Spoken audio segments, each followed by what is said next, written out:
Seigneur vous bénisse tous dans vos maisons, vous tous qui nous suivez à travers le monde sur notre chaîne Jubilé TV. Nous bénissons le Seigneur pour notre grande réunion, notre grande semaine pascale sur le thème de la révélation de la croix. Nous bénissons le Seigneur pour ces moments extraordinaires que nous passons depuis dimanche dernier avec la parole de Dieu, avec des messages édifiants, puissants qui nous ont été partagés. Je vous inviterai tous, bien-aimés, à vous connecter, à pouvoir suivre et rattraper tous ces messages pour être suffisamment abreuvés en cette semaine de Pâques. Nous bénissons le Seigneur pour son œuvre, nous bénissons le Seigneur pour la croix, pour sa présence dans nos vies, et nous bénissons le Seigneur pour ce moment que nous allons passer ensemble ce soir.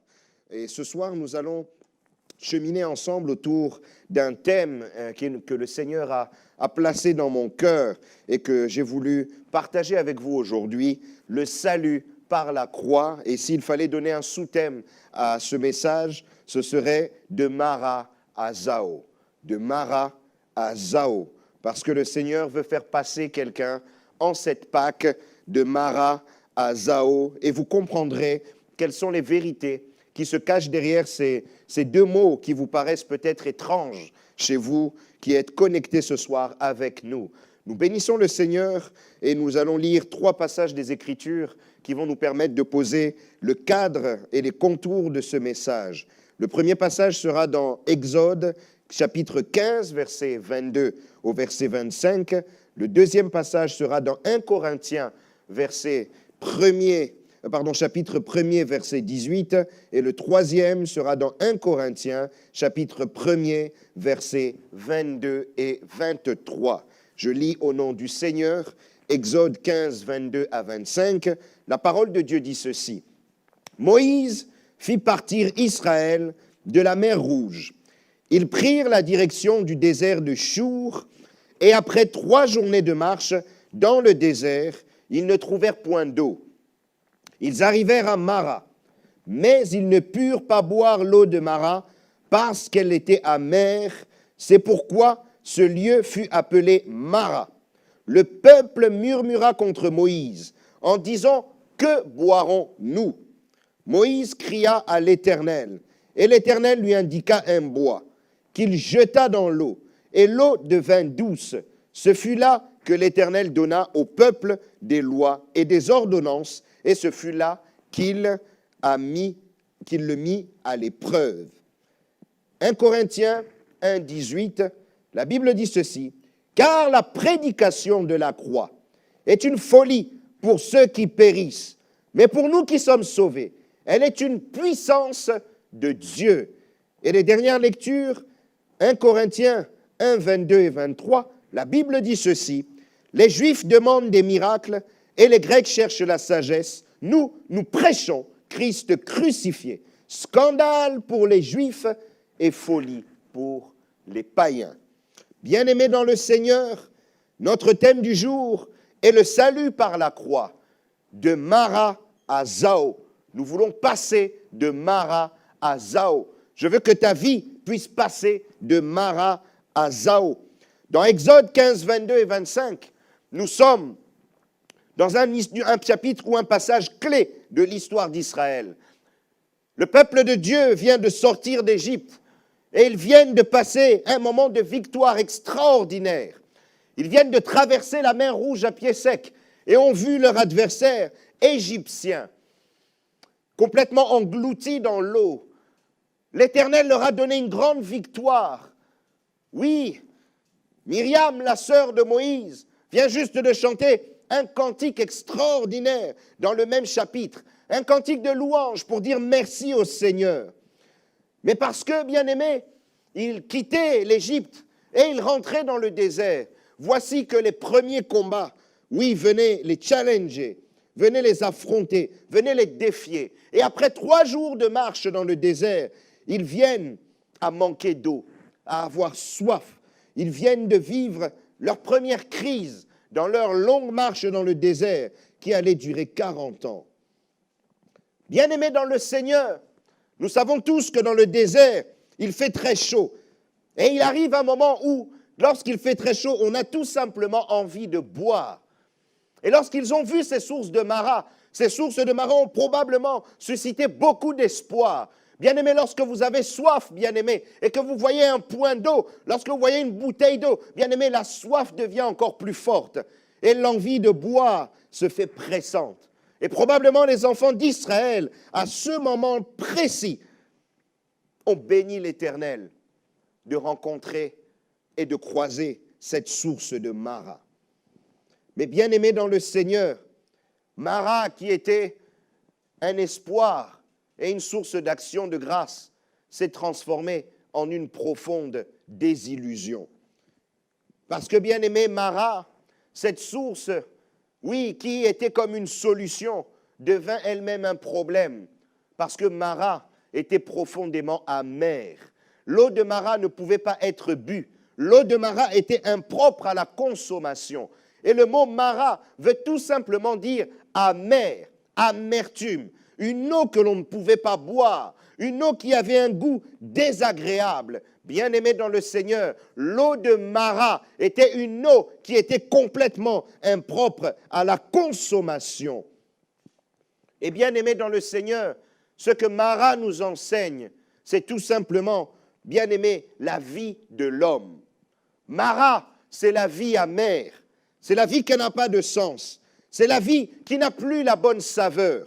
Bien-aimé, Mara, c'est l'image de l'homme pécheur, l'image que l'homme a créée, oui, à son image, pour pouvoir gérer, pour pouvoir manager tout ce que Dieu a créé. L'homme que Dieu a créé avec de l'autorité, même sur les animaux. L'homme que Dieu a créé en étant saint, en étant à son image. L'homme qu'il a créé en étant un prolongement de sa gloire. Mais bien aimé, Mara, c'est l'homme pécheur, l'homme qui déçoit, l'homme dont la vie ne répond pas à ce qu'elle devrait être. Et bien aimé, beaucoup d'entre nous sont dans Mara. Bien-aimés dans le Seigneur, combien sont ceux vers qui Dieu se tourne en pensant trouver des adorateurs, mais ils ne trouvent que de l'amertume, ils ne trouvent que des choses vides qui n'ont pas de sens, ils ne retrouvent que du désordre, ils ne retrouvent que des choses impropres à la consommation. Combien sont ces femmes qui pensaient trouver un bon mari, mais qui se retrouvent à Mara, un homme amer, un homme violent, un homme méchant? Combien sont ces hommes qui ont cherché des femmes de distinction, des femmes de grande valeur, mais qui se trouvent à Mara, avec des femmes agressives, des femmes, oui, qui n'ont aucune vertu, aucune crainte de Dieu? Mara. Combien sont ces enfants qui sont Mara pour leurs parents, qui sont amers dans une famille? Bien-aimés dans le Seigneur, l'homme pécheur est semblable aux eaux de Mara. Et la déception, bien-aimés, que produisent les eaux de Mara, c'est la déception que crée l'homme pécheur dans la vie des autres. Bien-aimés, les hommes fondent leur espoir sur toi et tu passes ta vie à décevoir. Maudit soit l'homme qui se confie en l'homme. Bien-aimé, parce que l'homme pécheur n'est que semblable à Mara, une eau que l'on devrait boire, mais que l'on ne peut pas boire parce qu'elle est amère, parce qu'elle est impropre à la consommation. Et parfois, lorsque tu regardes ta propre vie, tu as l'impression que même la vie est amère pour toi-même. Tu as l'impression que ta vie est même Mara pour toi-même. Tu as l'impression que tout ce que tu commences, oui, se résulte par un échec. Parce que ta vie n'est pas alignée pour que tu puisses faire ce que tu devrais faire. Mara, c'est l'image de ceux qui passent à côté de leur destinée. Bien-aimé, l'eau est faite pour être bue. L'eau est faite pour désaltérer. Mais l'eau de Mara n'était plus capable de réaliser, oui, la mission qui lui était destinée. Mara, c'est ceux qui passent à côté de leur destinée. Bien-aimé, il y a quelqu'un qui m'écoute ce soir et qui se trouve à Mara, qui a l'impression que sa vie est amère, qui a l'impression que sa vie n'a pas de sens, qui a l'impression qu'elle passe à côté de sa destinée. Bien-aimé, Mara peut être aussi une saison de la vie, un moment, bien-aimé, où tu as l'impression que ta vie perd son sens. Bien-aimé, peut-être que tu traverses pendant ce moment, une saison que l'on peut appeler Mara, ta vie te semble amère. Tu as l'impression de commencer et de ne pas terminer. Tu as l'impression de passer à côté. Mais bien-aimé, je voudrais te dire ce soir, il est possible d'être Mara, mais il est possible aussi que Mara prenne fin. Bien-aimé, ce message de ce soir, c'est pour te dire que tu peux sortir de Mara. La question qu'Israël a posée, que boirons-nous? Que boirons-nous? Oui, bien-aimés, nous nous retrouvons devant une eau qui suscite de l'espoir. Nous sommes dans le désert, nous avons soif. Mais que boirons-nous? Que boirons-nous? À part cette source d'eau, il n'y a rien d'autre. Que boirons-nous? Bien-aimés, cette question, beaucoup de gens se la posent en regardant ta vie. Que ferais-je d'un tel mari? Que ferais-je d'une telle femme? Que ferons-nous d'un tel enfant? Parfois, tu te poses toi-même la question, que ferais-je de cette vie? Bien-aimé, que boirons-nous? Une question, bien-aimé, qui te pousse parfois à déclarer ce que Paul a pu exprimer dans Romains 7, 19. « Car je ne fais pas le bien que je veux, et je fais le mal que je ne veux pas. » Comment sortir? Comment sortir de cette prison? Comment sortir de ces limites? Comment sortir de cette vie amère, cette vie difficile, cette vie déplorable? Mais bien-aimé dans le Seigneur, je viens ce soir te présenter une solution. Je viens ce soir te parler d'une solution. Parce que, bien-aimé, il est possible que Mara suscite des questions, mais je voudrais te dire qu'il y a un Dieu qui a toujours des réponses. Et à l'heure, bien-aimé, où Israël se posait des questions sur comment sortirons-nous de cette situation, que boirons-nous? Bien-aimé dans le Seigneur, Moïse se tourna vers l'Éternel et l'Éternel donna une réponse. Il montra le bois. Bien-aimé dans le Seigneur, on peut entrer à Mara, mais la manière de sortir de Mara, sa solution est dans le bois. Bien-aimé, Moïse a ramassé un morceau de bois, il le jeta dans l'eau et Mara put être bu.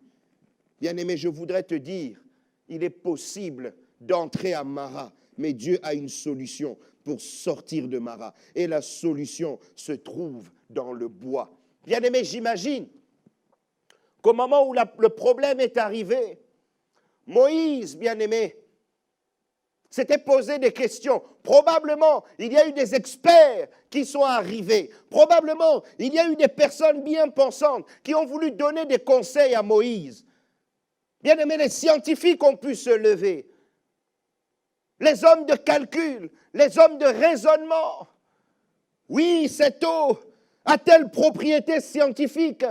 Si nous faisons tel mélange et que nous mettons, bien-aimé, ce mélange dans cette autre pourra devenir saine. Mais bien-aimé, la solution n'est pas dans la science. La solution n'est pas dans les raisonnements humains.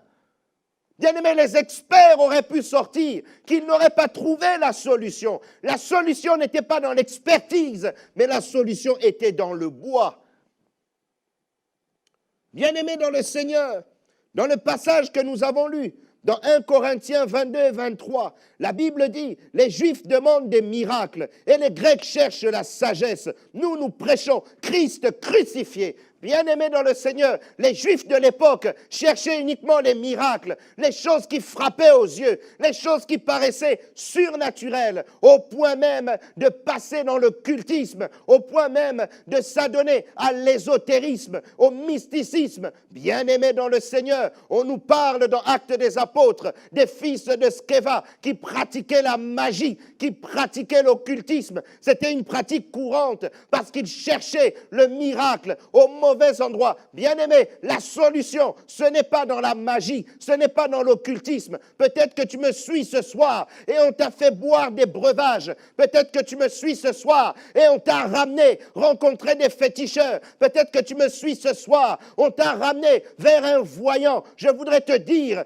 pour sortir du maras de ta vie, la solution n'est pas dans la magie, la solution n'est pas dans l'occultisme, la solution n'est pas dans ce qui frappe aux yeux. La solution, elle est dans le bois, bien-aimé.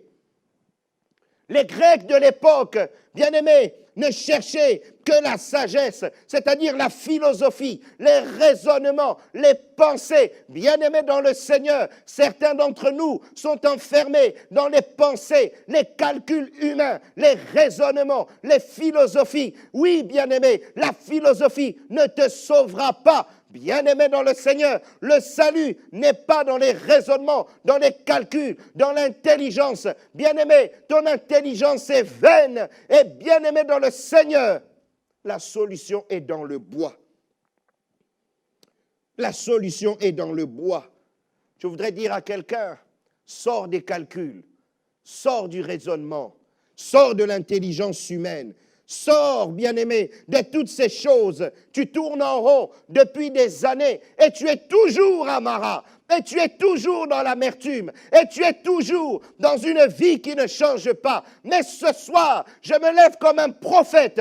Je me lève comme Moïse pour te parler, bien-aimé, du bois, pour te parler de la croix, pour te parler de l'œuvre de Jésus. Le bois, c'est la croix. Le bois, c'est la croix. Bien-aimé dans le Seigneur, je ne viens pas te prêcher la philosophie, l'occultisme, l'ésotérisme. Je ne viens pas te prêcher les raisonnements humains, mais je viens te montrer la solution qui vient de Dieu. Et la solution, c'est le bois, c'est la croix. Bien-aimés dans le Seigneur, la Bible dit que la croix, c'est une folie. La prédication de la croix, c'est une folie pour ceux qui périssent. Il y a quelqu'un qui m'écoute ce soir, qui se dit, ce prédicateur est fou parce qu'il parle du bois, parce qu'il parle de la croix. Comment la croix peut me sauver? Mais bien-aimé, c'est une folie pour toi, mais ça, c'est une puissance pour Dieu. Certains, bien-aimés, ont dû regarder Moïse et ont dû se dire, face à Mara, qu'il est fou de jeter un bout de bois, mais la folie pour les hommes est puissance de Dieu. Tu te poses la question, comment un homme crucifié et pendu sur un bout de bois peut sauver ma vie? Mais bien aimé, la question, ce n'est pas le comment.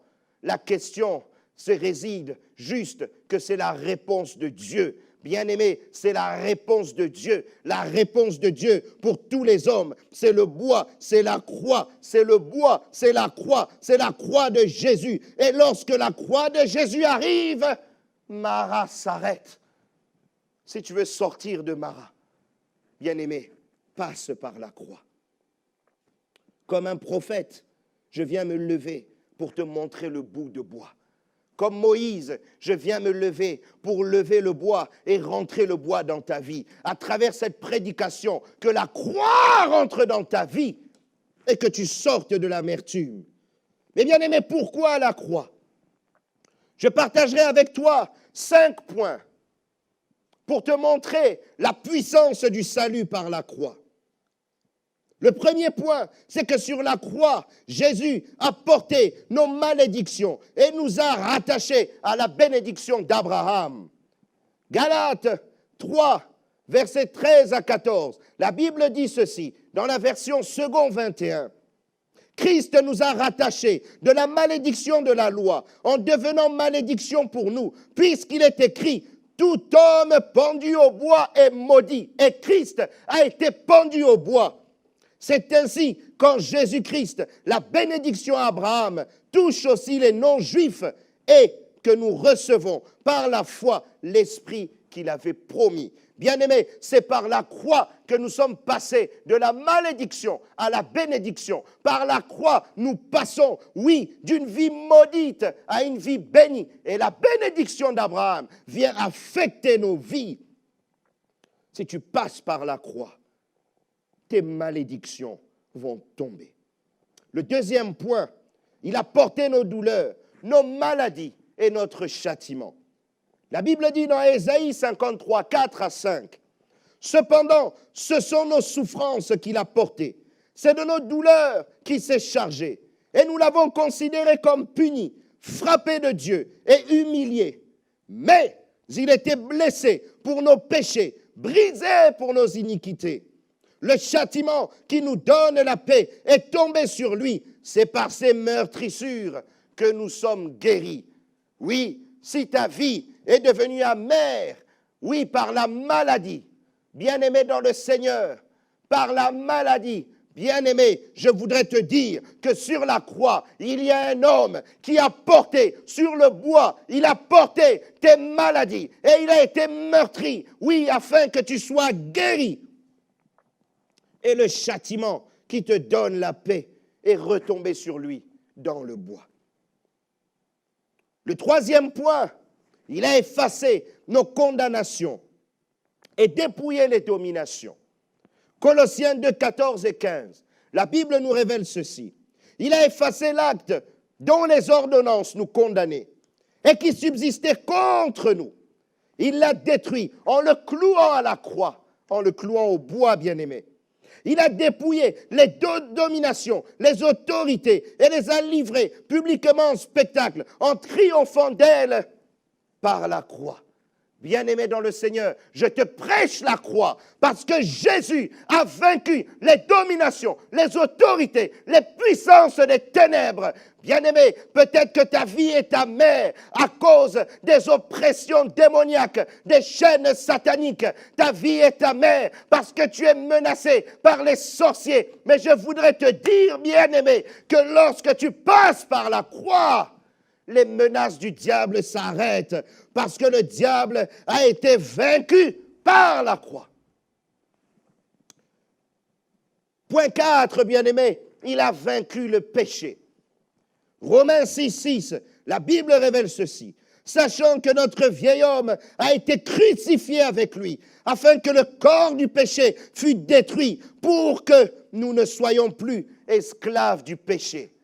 Bien-aimé, tu es en train de faire le mal, tu es coincé dans l'impudicité, tu es coincé dans la débauche, tu es enfermé dans la méchanceté, dans la colère, tu es enfermé, oui, dans la rancune, tu es enfermé dans la violence, tu ne sais pas comment sortir pour sortir de cette amertume, de ces amertumes. Bien-aimé, la solution, elle est dans le bois de la croix, parce qu'à la croix, le vieil homme, ta nature pécheresse, elle est crucifiée. Et bien-aimé, tu es libre du péché, tu es libre du mal, tu es libre de tous les dérèglements, oui, de ta vie. Et l'amertume de Mara s'en va à travers la croix.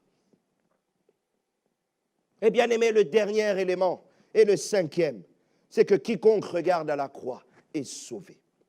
La Bible dit dans Jean 3, 14 à 15, et comme Moïse éleva le serpent dans le désert, il faut de même que le Fils de l'homme soit élevé, afin que quiconque croit en lui ait la vie éternelle. Et dans cette histoire du serpent d'airain dans le désert, l'Éternel dit à Moïse de faire un serpent d'airain et de le mettre sur un morceau de bois et de le lever. Et tous ceux qui regardaient ce serpent d'airain étaient sauvés. Bien-aimés dans le Seigneur, oui, regarde le serpent d'airain qui est sur le bois. C'est Christ crucifié. Lorsque tu regardes à Christ crucifié, tu es sauvé. Tu es sauvé. Tu sors de Mara. Tu sors de l'amertume. Mais bien-aimés dans le Seigneur, ce qui est merveilleux, c'est que non seulement, lorsque nous regardons l'histoire de Mara, c'est une histoire profondément prophétique, mais qui s'attache profondément à une promesse du Seigneur. Lorsque nous allons dans Jean 7, verset 38, la Bible dit ceci, « Celui qui croit en moi, et c'est Jésus lui-même qui parle, celui qui croit en moi, des fleuves d'eau vive couleront de son sein, comme dit l'Écriture. » Celui qui croit en Jésus, celui qui croit dans l'œuvre de la croix, celui qui croit dans l'œuvre de la croix, bien-aimé dans le Seigneur, l'œuvre de la croix, c'est ce que nous avons de plus important. L'œuvre de la croix, c'est ce que nous avons de plus fort. Bien-aimés dans le Seigneur, l'apôtre Paul parle de Christ crucifié. Nous prêchons Christ crucifié. Je me souviens, bien-aimé, d'une histoire d'un jeune homme qui me dit, « Oui, pasteur Christian, pourquoi as-tu mis l'image d'une croix ?» Mais bien-aimé, ce jeune homme n'avait pas compris que Christ, oui, sur la croix, était le message le plus important de la parole de Dieu, un message central. Mais bien aimé, la promesse du Seigneur, celui qui croit en moi, des fleuves d'eau vive couleront de son sein. Bien aimé dans le Seigneur, cette promesse est extraordinaire. Ceci montre, bien aimé, que lorsqu'on vient au Seigneur, il y a un fleuve d'eau qui est transformé en nous. La première chose, c'est que le Seigneur parle de fleuves d'eau vive. Bien-aimé, lorsque tu passes par le bois, tu passes par la croix, bien-aimé, ce qui est en toi devient un fleuve.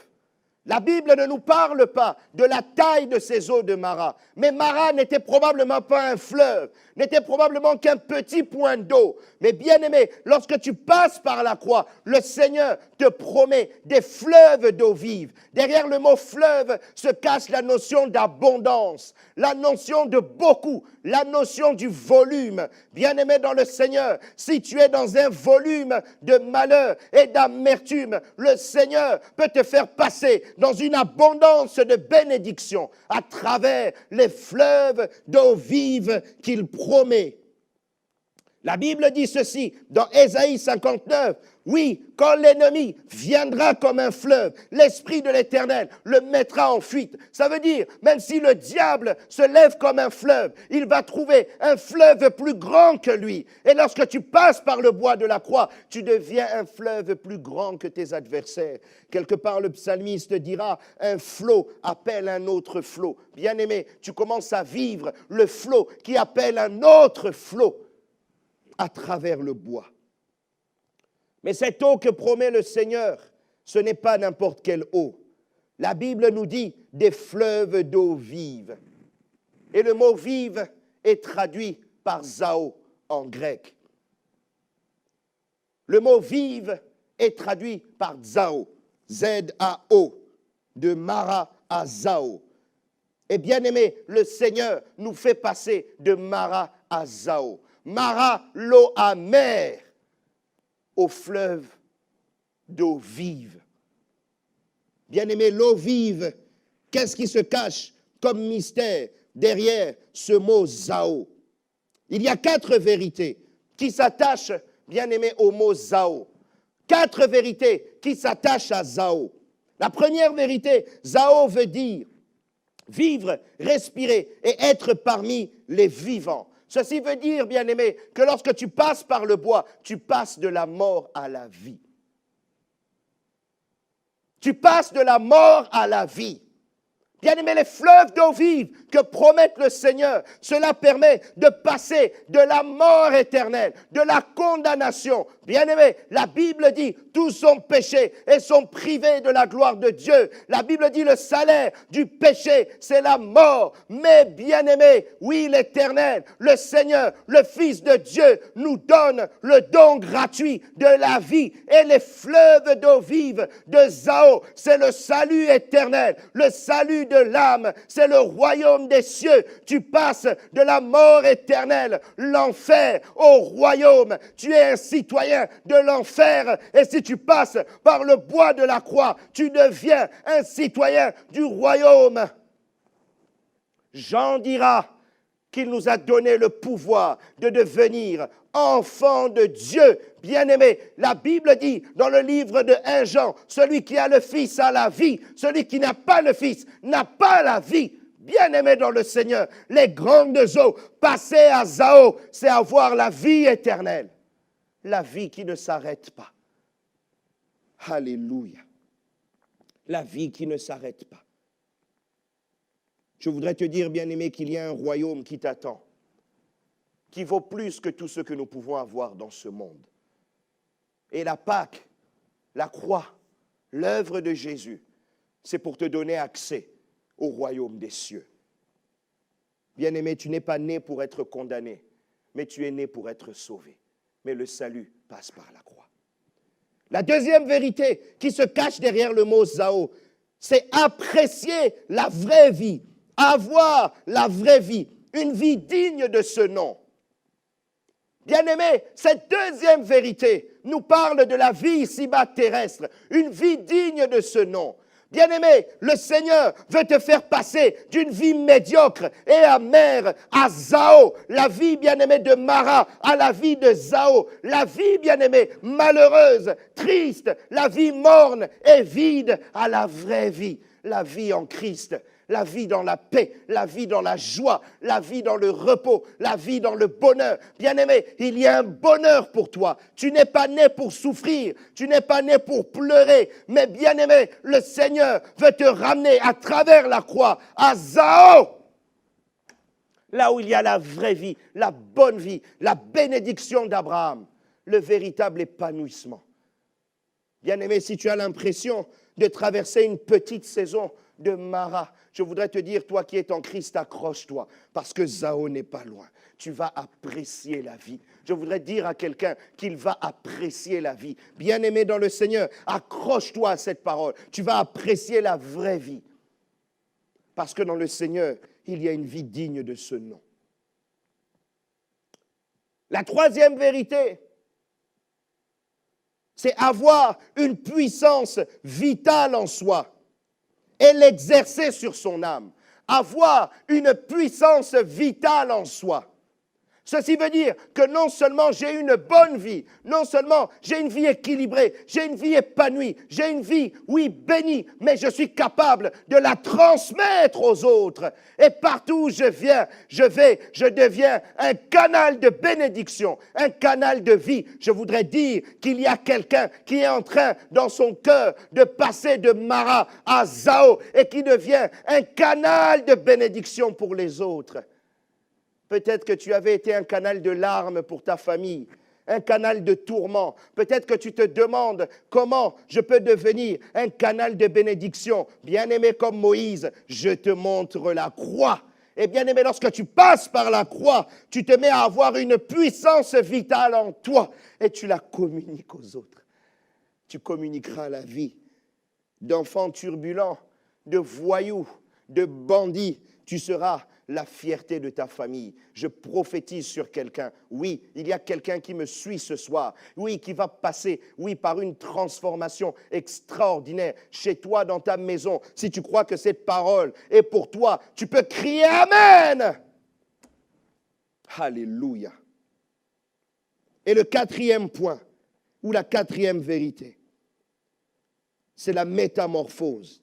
Être en pleine vigueur, être frais, puissant et efficace. Bien-aimé, Zao, c'est la guérison. C'est le corps en bonne santé. Je crois qu'il y a quelqu'un qui traverse l'amertume de la maladie, mais qui va passer par la croix, par ses meurtrissures, tu es guéri. Oui, tu vas vivre la guérison à Zao.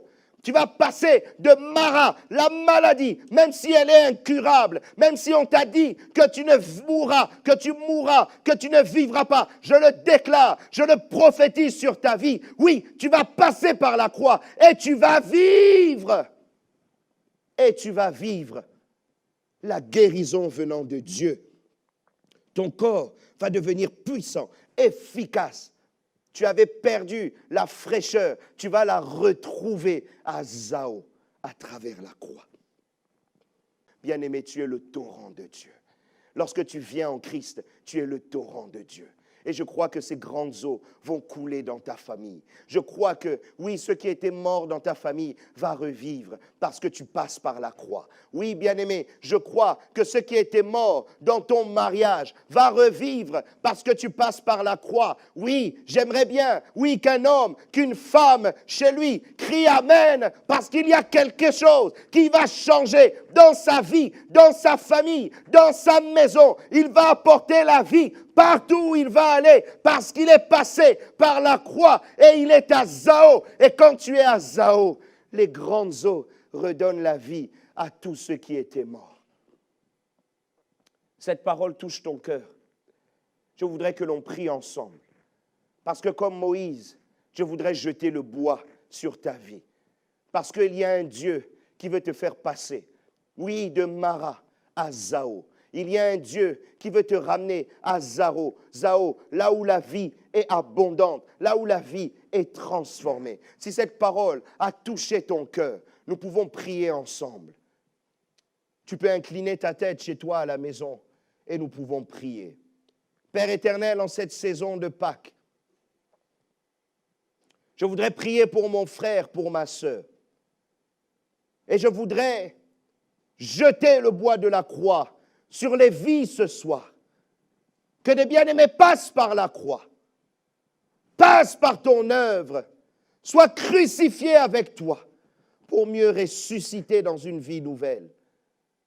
Seigneur, touche les vies, touche les cœurs, viens régner en chacun et viens transformer un homme, une femme, le faisant passer de la mort à la vie, de Mara à Zao, dans le nom de Jésus, à la gloire du Père. Amen. Que Dieu vous bénisse.